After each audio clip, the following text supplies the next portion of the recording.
اب اگر مجھے کوئی کہے کہ جی ہم اتنا کیسے پڑھیں گے، تو پھر آپ کو ایک استاد کی ضرورت ہوتی ہے.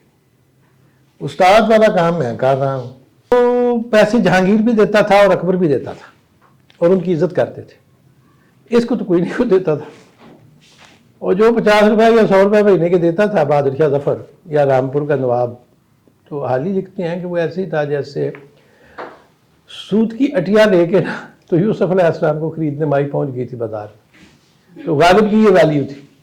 لیکن وہ فارسی میں کیوں شاعری کر رہا تھا، اس کے باوجود کہ اس کو کوئی نہیں ایپ کر رہا تھا. کہتے ہیں اس کی فطرت میں شامل تھی. اس کی مثال اس مور کی تھی، اس کو کوئی دیکھے یہاں دیکھے اس نے اپنا ڈانس کرنے کا. ہم تو کر رہے ہیں، لیکن مسئلہ کیا ہے، کوئی قابل ہو تو ہم شانیں کئی دیتے ہیں اور ڈھونڈنے والوں کو دنیا بھی نہیں دیتے. اور کئی وہ نہیں ہے جو کائی ہے، کائی قبیلے کے ساتھ اقبال نے کوئی ذکر نہیں کیا. یہ بھی آپ کی غلط فہمی آج نکال دوں. مولانا علی نے لکھا ہے اس میں مسدس میں کہ سکندر کو شانیں کئی تو نے بخشی اور کولمبس کو دنیا نئی تو نے بخشی. سکندر کے زمانے میں یہ ترکوں کا قبیلہ نہیں ہوتا تھا. کئی تخت کیان کائی کہے، ایران کے وہ شہنشاہ جن کے نام کے ساتھ کہے آتا تھا، کہ خسرو، کہ بعد، ان کو کیان کہتے تھے. ٹھیک، اور تخت کیان کہتے تھے. اسی کو کئی کہا ہے اور اسی پہ اقبال نے کئی کہا ہے. تو بات یہ ہے کہ تھوڑی ہمت کرو نا، ایفرٹ کرو. تو یہ سنو ان لیکچرز کو، جب ٹائم ملے لگا لو، جب موقع ملے، اور جب جی چاہے 4 بجے بدھ ڈالے دن ادھر آ جائے. ٹھیک، بچے بھی آتے ہیں، بڑے بھی آتے ہیں. ایک ایسی بچی 15 سال کی جس نے کتاب لکھی اگلے دن، اس نے اپنی کتاب کی افتتاح ادھر کروایا ہمارے لیکچر میں. کہتی میں 8 سال کی تھی تو میں ان خطبات میں سننے آتی ہوتی تھی بریگیڈیئر وحید کی. وہ تو میرے لیکچر سن کے 15 سال کی عمر میں کتاب لکھ دی اس نے. ٹھیک، بٹ آئی ایم ویٹنگ کہ آپ لوگ بھی آئیں، ہم لوگ ہیں ادھر. تو اقبال کو سمجھنے کا طریقہ یہی ہے کہ آپ کسی استاد کو فالو کریں، اور استاد دے آر دیئر، وہ مفت میں دے رہے ہیں آپ کو. اور آپ اگر اس کو کھول لیں اپنی ویب سائٹ، اس کی بھی اقبال اکیڈمی کی ساری کتابیں اس میں ہیں، فری ہیں. اس کے اوپر ویب سائٹ کے اوپر ان کی پوری لائبریری ویب سائٹ کے اوپر ہے، فری. 48,000 بکس ہیں اس میں، اقبالیات کے بڑے سیکشنز ہیں. لیکن مسئلہ یہ ہے کہ مجھے ہر بندہ کہتا ہے جی جتنی آپ کو فارسی آتی ہے اتنی مجھے سکھا دیں. میں کہتا ہوں بیٹا مجھے 60 سال لگے ہیں یہاں تک آتے ہوئے، سیکھتے ہوئے. ہمیں جی کچھ جلدی طریقہ بتا دیں. اب میرے پاس جلدی والا طریقہ کوئی نہیں ہے. ٹھیک، تو وہ مسئلہ یہ ہے. تو اب آپ کو سمجھ لگی کہ we are there to help you اور we will love to guide you. ہاں جی، آج میری بیٹی بڑی اچھی بچی ہے، ابھی میرے لیکچر میں آتی ہوتی. جی بچے، آپ نے جو زندگی کا نظم و ضبط تھا وہ آپ نے سب سے زیادہ کہاں سے سیکھا؟ میں نے جو ہے نا، یہ آپ نے بڑا مشکل کویشچن کیا ہے، کیونکہ مجھے پھر کہیں گے جو 29 سال فوج میں رہا ہوں اور ڈسپلن جو ہے وہ ادھر سے سیکھا ہے. اس میں کوئی شک والی بات نہیں کہ ڈسپلن ہم نے ادھر سے سیکھا ہے، لیکن میرا تو پورا دین ہی ڈسپلن ہے. میرے دین ہی جو ہے وہ اس میں وضو کرتے ہیں، 5 وقت کی نماز ہے، اس کا ٹائم ہے، ڈیلے نہیں ہو سکتا ٹائم. ٹھیک ہے، فجر کی نماز اگر میں سورج طلوع ہو جائے تو میں نہیں پڑھ سکتا، قضا ہو جائے گی نا. میں عصر کی نہیں پڑھ سکتا ایک خاص وقت کے بعد زوال کی. ٹھیک، تو میرا کہنے کا مطلب یہ ہے کہ میں نے تو روزے بھی اپنے ٹائم پہ رکھنے ہیں، میں نے سحری کے لیے بھی اٹھنا ہے، میں نے نہانا بھی ہے. مجھ پہ بہت ساری پابندیاں ہیں کہ I have to take bath at many occasions. میں نے وضو کرنا ہے 5 دفعہ دن میں، اپنے ہاتھ جو expose part of the bodies ہیں ان کو اچھی طریقے سے دھونا ہے. تو میرا دین تو سارے کا سارا ڈسپلن ہے. میرا دین یہ بھی کہتا ہے سچ بولو، میرا دین یہ بھی کہتا ہے کہ کم نہ تولو، یہ فراڈ نہ کرو، جھوٹ نہ بولو. لیکن کیا اس پہ عمل کرتے ہیں کوئی؟ دین یہ کویشچن آتا ہے نا. تخلیقیت ایک بڑا ہی اہم کام ہے. اگر کوئی نادر و نایاب اور تخلیقی کام سرزد ہو جائے اور بعد میں پتہ چلے کہ وہ گناہ تھا، تو میری نظر میں وہ ثواب ہے. تو اس پہ آپ کیا کہیں گے؟ تخلیقی وہ نہیں، انہوں نے بڑا تخلیق پہ نہیں بات، انہوں نے ایجاد کے، انہوں نے کہا کہ تراش از تیشہ یہ خود جادہ یہ خیش، کہ اپنے تیشے سے اپنا راستہ تراشو، براہ دیگران رفتن عذاب است،